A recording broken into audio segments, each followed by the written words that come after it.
This podcast is brought to you by Pragmatic Solutions, the leading iGaming PAM platform with a modular approach, including many benefits like a fast, secure, and scalable API-based platform, integrated with all major third-party products and services. Make sure you head over to Pragmatic Solutions and join our smart thinking. And boom, we are live. Bill Miller, great to have you here, President and CEO, of course, of the American Gaming Association. How are you doing today? Up here, I'm great and happy to be with you. Absolutely, it's fantastic to have you here, Bill, of course, and it's an honor actually to do this recording with you guys here today. We've been looking to have you on here for quite some time, so I really appreciate the time today. In preparation for this podcast today, I was reading up a little bit about you guys' priorities, what you guys are working on, and so on. And I came across just recently the research that you guys published and on the last quarter and the quarterly results within the gambling sphere in the United States. And coming from the online side of things, I must say I was a little bit proud to see that the online side of gambling in the United States is eating more and more of the full cake here, with 23% market share at the moment. So I wanted to just start on that note by just saying, first of all, congratulations. The industry is obviously doing really well over there. And I would love to just talk a little bit about what do we attribute this success to in both retail and online, but perhaps a little bit more on the online side. Well, I would certainly, I'm happy to talk about all of the elements, and probably I might just tailor your comments a little bit to take the cake analogy. It's less about cutting the piece of the cake and actually just more enlarging the size of the cake. And I think that what we've seen is brick and mortar casinos in America continue to be the dominant piece of our business. You know, it's roughly 3/4 of the business, and then we have certainly seen growth in both the online iGaming component as well as in legal sports betting that has grown, as you know, since the Supreme Court allowed sports betting to happen in states other than Nevada back in May of 2018. So, my view is we continue to be a thriving, successful entertainment option for Americans because they want to have a good time. And they recognize that the way in which we're doing it is in accordance with the way they think it should happen. Fair enough. And just if we look forward now, so obviously, again, just zooming in on online here, it's growing its market share in compared to land-based. Is this something you and your members expect to continue? And if we zoom out a bit, if we look forward a couple of years, do you expect eventually that online ever will overtake perhaps retail? I think it's interesting. It's always important to kind of remind viewers that the U.S. market is not one national market, but it's actually 51 different markets. If you just look at it from a jurisdictional perspective, each state determines what level of gaming that they want. Do they want brick and mortar casinos? Do they have tribes? Do they have commercial operations? Do they have sports betting? Do they have sports betting that is in person, or do they have sports betting that is mobile? And then do they have iGaming? And what does that look like? And so each of the different, we now have gaming in 45 states and the District of Columbia. So, there's still a couple of states that, it's up to their individual governments to decide what they want. And so it's always important, I think, for global viewers and listeners to understand a little bit that the U.S. market is not one national market, but it's actually this aggregation of a number of different markets with many different jurisdictional stakeholders. Yeah, fair enough. And something that I take notice of as well, been following the US markets evolving here over the last couple of years, is that in the beginning, the US opportunity felt huge for the entire online gambling industry across the world. All operators, certainly on the European side, were looking at the US as a great opportunity. But as time has gone on here, we are seeing kind of a pattern emerging where it's almost turning out that the market is becoming a bit of an oligopoly. We have kind of like four incumbents that are covering most of the US online sports betting and online gambling today. And it's seemingly they are getting a stronger grip on the market as time passes. Do you see this as an issue, the fact that it's seemingly difficult for smaller operators to establish themselves? I think that there's an economic rationality to every marketplace, and I think that businesses, as they enter into a highly regulated space like ours, there are some difficult hurdles to overcome. Number one, you have to get licensed, and that licensing process is quite onerous. And so, what I think we've seen recently, particularly in the sports betting space, is tie-ups, and you've seen a number of different players that have entered into markets and states, and then they've looked at it and said, all right, the cost of acquisition of customers is maybe we're doing better in this state than in other states, and so we're going to reallocate our marketing and advertising spend to reflect that. And so that settling out process is the same sort of settling out process that happens in every other business when they have a business opportunity and or a new market. That being said, there's still a number of very big markets, certainly in the sports betting space, as well as many, many markets that have yet to have been opened up in the iGaming space. And so, in places like Florida and California and Texas and others, these are huge jurisdictional areas that currently are closed. And so my view is that the economic rationality that every business undertakes when they decide to invest capital, technology, advertising, marketing, all those are done with the idea of being able to create return. And I think that we've seen in the United States a dynamic where, in the case of sports betting, as late as the spring and summer of 2018, there was only one place in America where you could legally bet on sports, and here we are now with 38 states plus the District of Columbia legal. So in all of these jurisdictions, each of them had their own set of jurisdictional hurdles to overcome, licensing fees to pay, number of competitors maybe already in, and then they'd make decisions. And so we've seen all of this happen in 5 years. And so my view is I think it's far too early to decide that this is an oligopoly or this will ultimately be run by 2 or 3 or 4 companies in the United States, because I think that the opportunities are constructed by the individual jurisdictions in which they operate, whether they be tribal or state. Right. The space is certainly heating up again at the moment with Fanatics entering the mix, ESPN Bet, of course, with PAN and Bet365 entering the market. So definitely a lot to look forward to here when we do a repeat of this interview, perhaps in a year or two. Bill, I want to change subject a bit over to kind of RG and first and foremost, a bit of a backdrop here. In the last 12 months or so, we've seen some quite major negative articles against the industry, and particularly the online part of the industry. Obviously, the New York Times, we organized our iGaming Next New York event this year and last year, and we had some of the New York Times reporters at the event, and we were kind of wondering a little bit what they were out for there, and then eventually this big article eventually was released. Why do you think these articles are happening now? And what is the best way to respond to these type of kind of hit pieces as they can be interpreted to be? And finally, as well, do they hold some form of merit? Do you feel? Is there anything that we can learn from this response from the media? Well, I think, look, at the AGA, we believe very strongly in the operators that are our members and the American industry, and we are unapologetic advocates on behalf of the industry.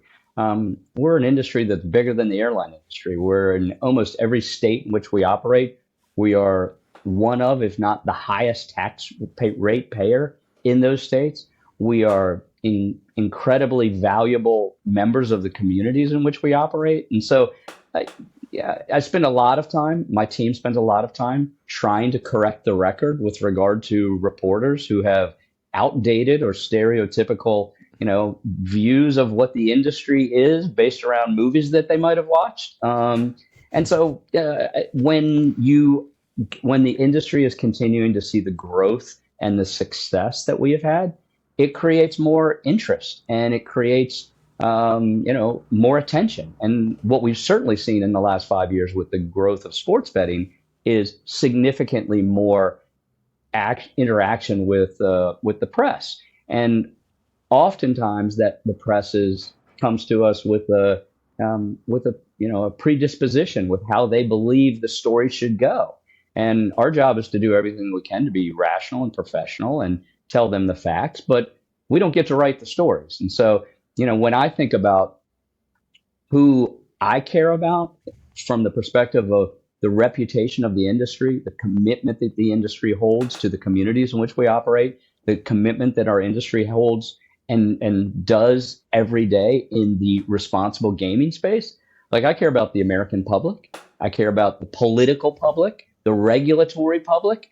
And, if the media public wants to write bad stories about the industry, that's okay. We're going to do everything that we can to refute it, letters to the editor, op-eds, and we do all of those things every day. But it's important to remember, 2/3 of Americans they believe that the gaming industry here in America is a benefit to the U.S. economy. And more than 2/3 actually believe that the industry behaves responsibly where it operates. And so I understand, and I am absolutely acutely aware of where and when the industry has gone wrong in other places around the world. And my job and our team's job and our industry's job here in America is to make sure that we don't go in that place. We don't get to a place where the UK is, or Spain, or Italy, or Australia. And I think that when we measure sentiment, whether it be the American public that I just mentioned, the regulatory public that we engage with all the time and believes that we are committed to a mainstream entertainment industry, and with the appropriate safeguards and protocols to ensure that people are having fun, but they're not putting themselves at risk. And when they are putting that small subset that is at risk, we're putting the resources together to support and help those people. And so, again, for the media that wants to sensationalize everything from politics to entertainment to the gaming industry, I understand it. I appreciate it. I don't take it personally, but I refute it with the real numbers that matter. Right. And so perhaps it's even a opportunity to speak up when these articles appears. Yeah. Still though, Bill, maybe there is some space for introspection.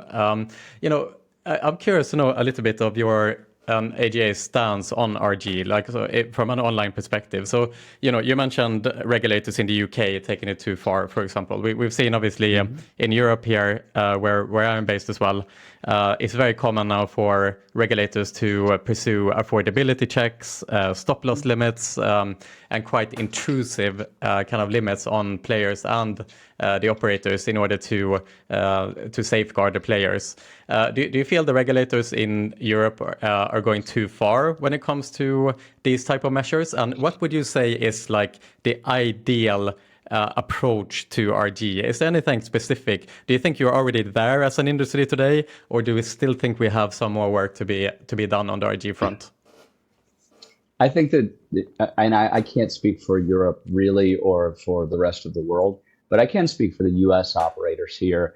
The commitment, the forward-leaning commitment that the industry and the industry association, the AGA, put on RG is incredible.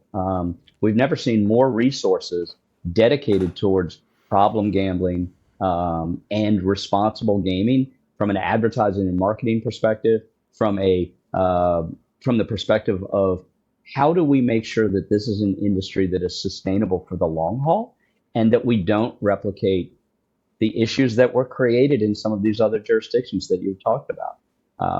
I think that everyone here recognizes that if the industry is ever seen to be predatory, it's not at all unlikely, or it shouldn't be, something that is unexpected if regulators and politicians come in heavy against the industry. And so I think that that's why you see such a forward lean into RG in the US, because people want to get it right. They want to get sports betting right. They want to get the online iGaming right.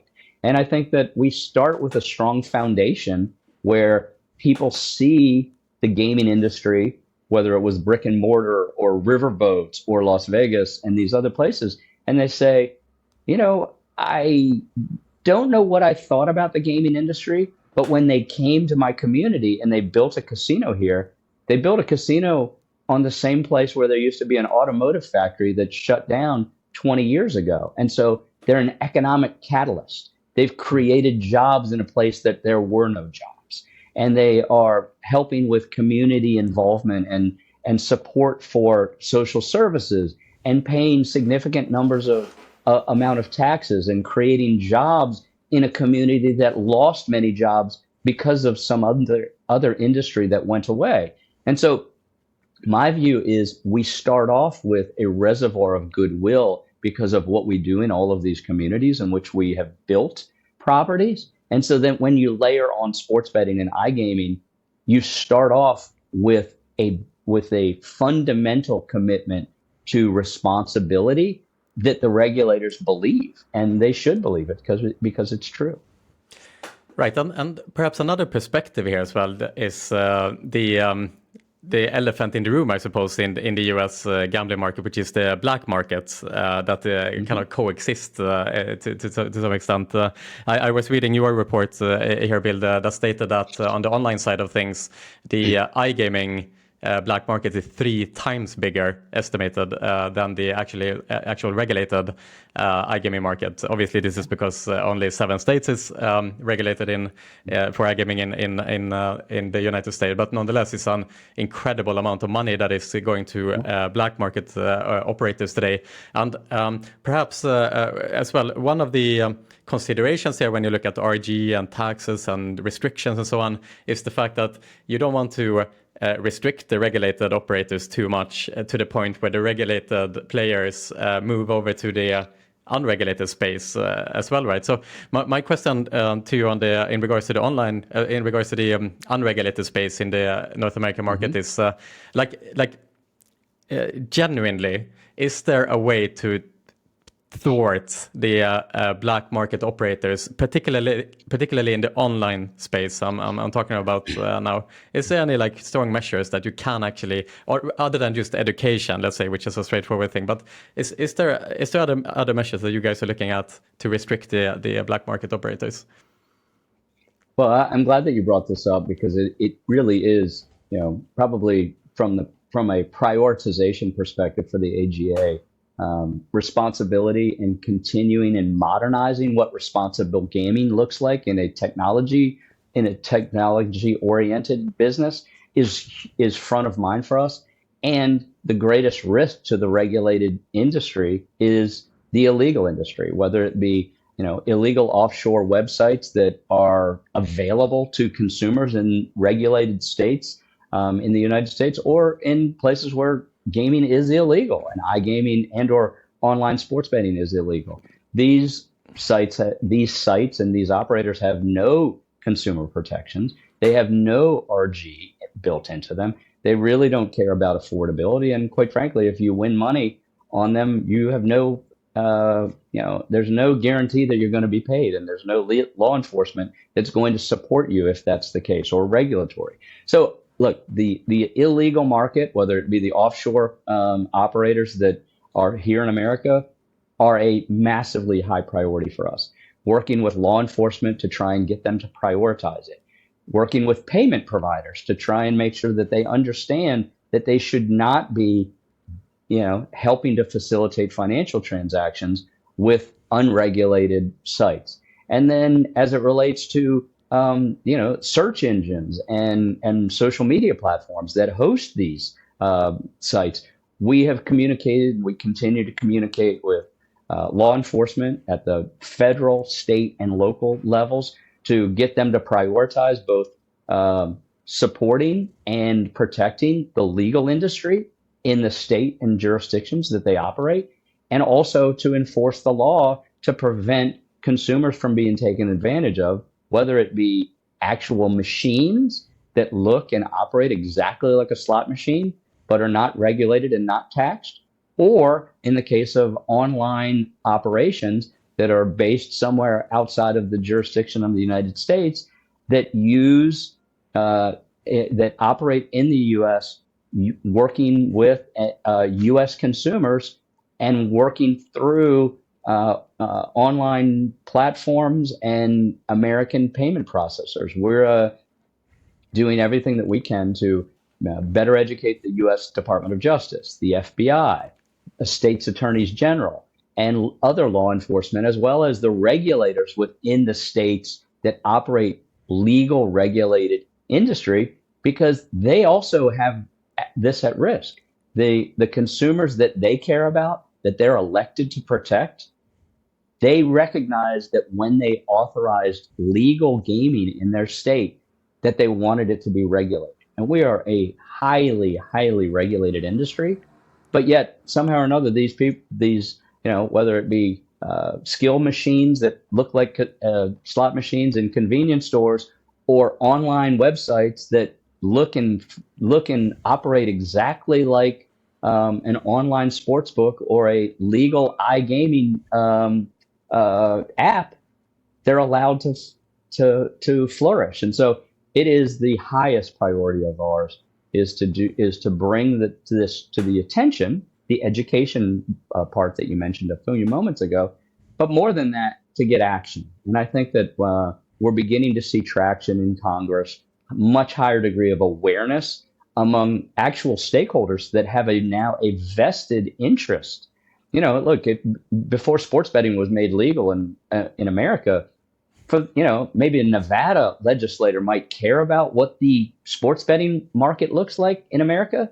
Now you have 38 states plus the District of Columbia that now have a vested interest in supporting a legal market and deterring an illegal market. And so I think that, look, the market opportunity has been quick and fast. And I've been in government or advising government or lobbying government most of my life. And it's hard for me to see a parallel where something has gone from one state to this many states in America this quickly. And so it's not surprising that law enforcement might be a little bit slow to catch up to the market, but I think that we're getting there. And it's good. It is never going to be easy. The illegal guys, they don't pay taxes. They don't have any regulatory compliance. But as of today, they're still able to build an app and market an app in America without paying taxes and without having regulatory. And if they're going to continue to do that, unless law enforcement or someone stops them, why wouldn't you continue to do that? Because you are operating a business with a significant advantage over the people that actually have to pay taxes, and they have to be regulated and have to operate within the confines of a regulated system. So it's an unfair advantage. It's an illegal advantage. It is one that preys on consumers, and it's one that we will prioritize until we get satisfaction, which I believe will be a long and difficult process. Yeah. I think back, Bill, to the mid-2000s, the early mid-2000s, during the online poker boom that took place at that time worldwide. I was a poker player myself during those years. And I remember clearly the European and kind of foreign offshore operators operating freely in the North American market at that time. And then from one day to the other, it was this infamous Black Friday that took place where the hammer came down from the US legal system. I believe it was Sheldon Adelson and kind of the old guard at that time that kind of led that push for the for action being taken at that time. But it feels a little bit like we are in the same situation today where massive brands are becoming almost household brands in the US that are totally offshore companies. Do you think this, like, shortly, like, could we see a kind of like Black Friday 2.0 event in the US at some point? Well, we're working on it. We work every day to try and get law enforcement to prioritize this. And again, you have to remember that this dynamic is fast growing and new.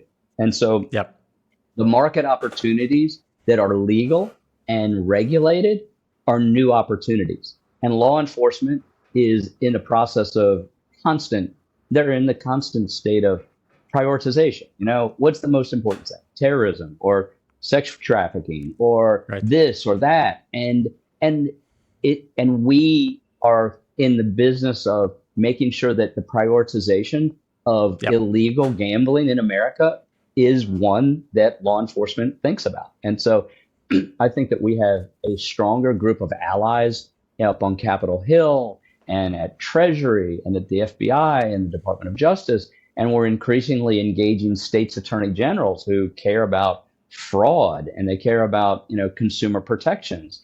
And, you know, at the federal level, money laundering is at the top of people's list. And so when we are able to raise these issues with law enforcement, I think that we are gaining increasing attention and I believe increased enforcement action.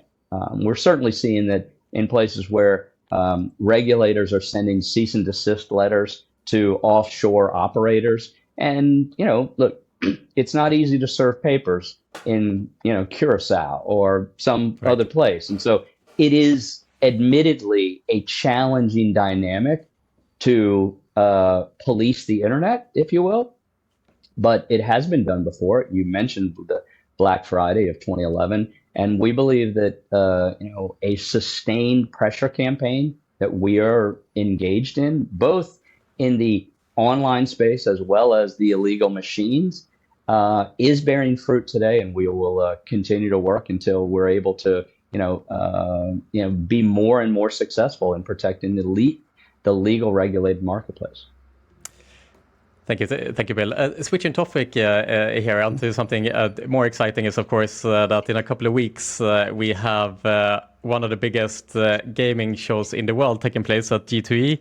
The American Gaming Association, of course, holds this event together with G2E. And I'm curious to know, Bill, what's your expectations for the event in 2023? What can we look forward to this year? Well, I think this year's G2E is going to be the best ever.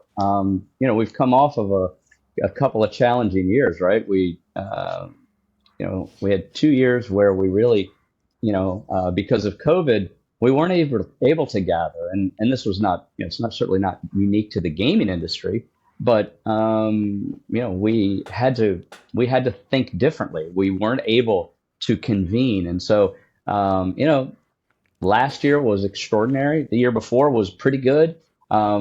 I think this year's going to be extraordinary. We'll have more than 25,000 people there, more than 350 exhibitors expected, nearly 100 different education sessions planned. And so I am very excited about G2E for this year. I think we've got some great speakers lined up. And so I am, I think every time around this year, like our entire staff, everything is focused in and around G2E because we don't have a huge team, but everybody leaves our offices in Washington, D.C. and camps. We all go out to Las Vegas and work on making sure that we can bring the best out in the industry. And I think that's what you see there. You see what's new and exciting. You see new products and innovation. You see business deals taking place. And it's not just American. It's,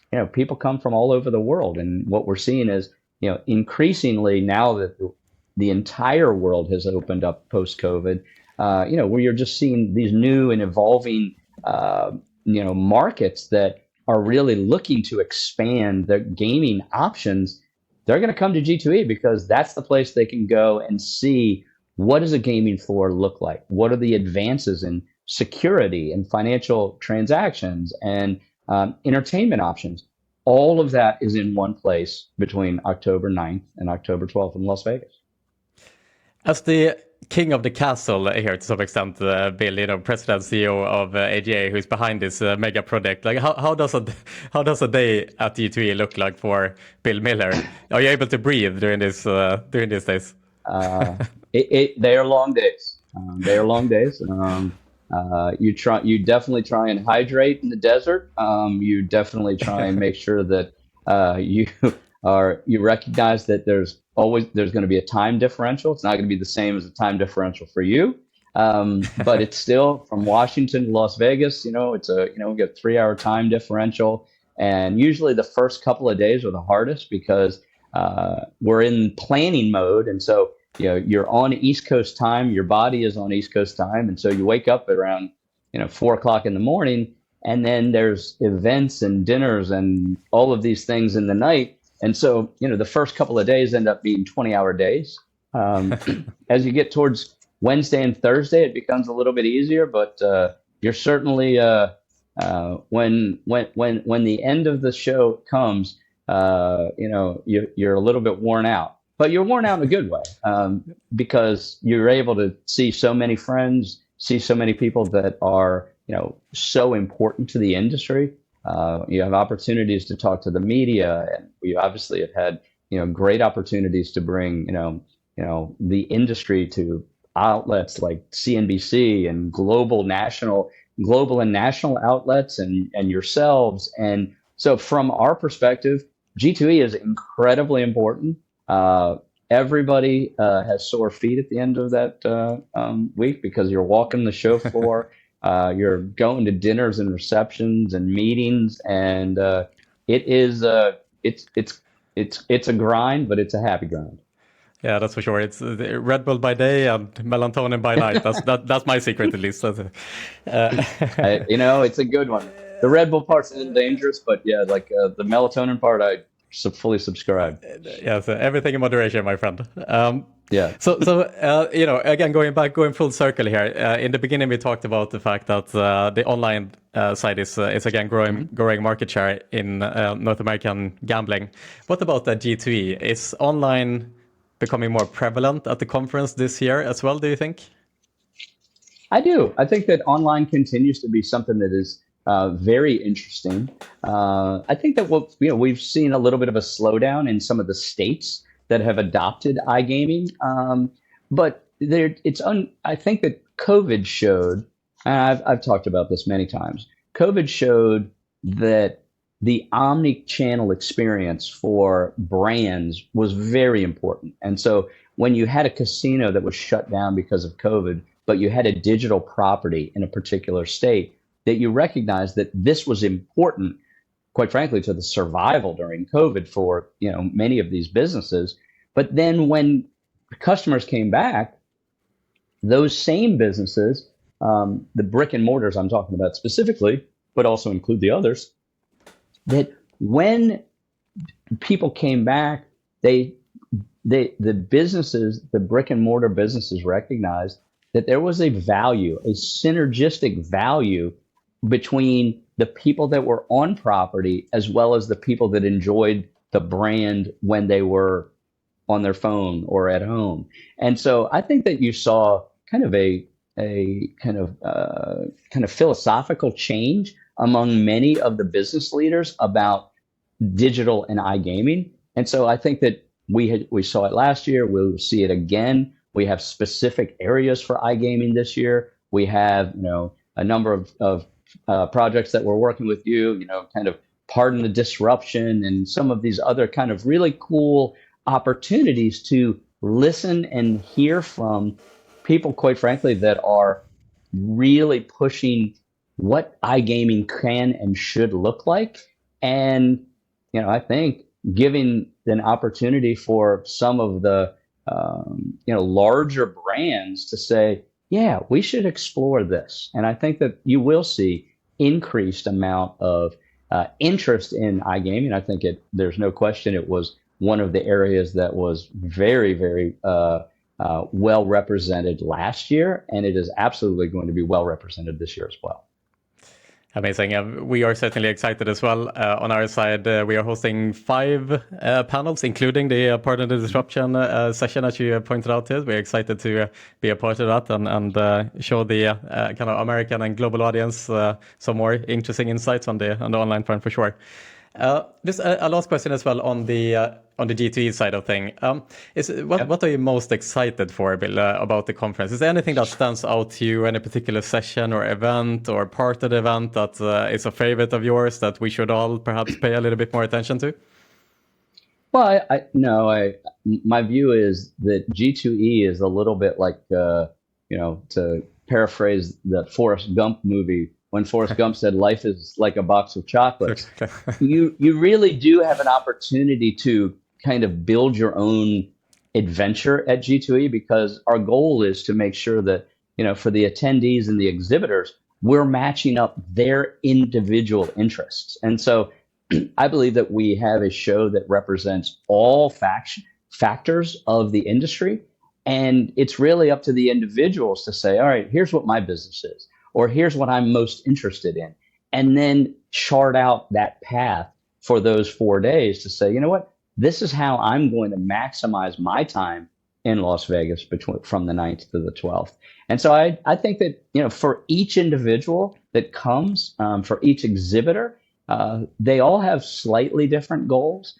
But I think that the one thing that we all share is that this is the place globally where the industry shows its best and its brightest, and its most innovative and new concepts and designs for games, applications, etc. And so I think that I look at G2E every year, and every year I come back and I'm kind of blown away with the different opportunities and business creativity that is put forth on the show floor. Very exciting. I'm looking forward to come over myself this year, of course, as well. Final question for you here today, Bill. Looking forward now into 2024, what would you say are the top priorities for the American Gaming Association? What are you looking to accomplish, and what's your top priorities? Well, I think that the AGA, our mission is to continue to advance and protect the regulated industry here in the U.S. And I think that will never change. I think that the issue sets for what are the highest level of priority, I think are unquestionably going to continue to be the defense of, protection of the regulated marketplace, and the eradication, or at least lessening the impact of the illegal market. And by increased education, increased partnership with regulators, law enforcement, and policymakers, that is job one. And then job two is to continue to remind people of our commitment to responsibility, our community focus around how this industry continues to be a major job creator, economic engine, important taxpayer for the states and tribal governments in which we operate, as well as making sure that people recognize and understand that our intent is to be a good citizen in all of the communities in which we operate. So that is more than a full-time job, but we're up to the test there, and we enjoy it every day. Brilliant. Thank you so much, Bill. Thank you for donating your time here to me today, and I'm looking forward to see you at G2E in a couple of weeks. Me too. Thank you.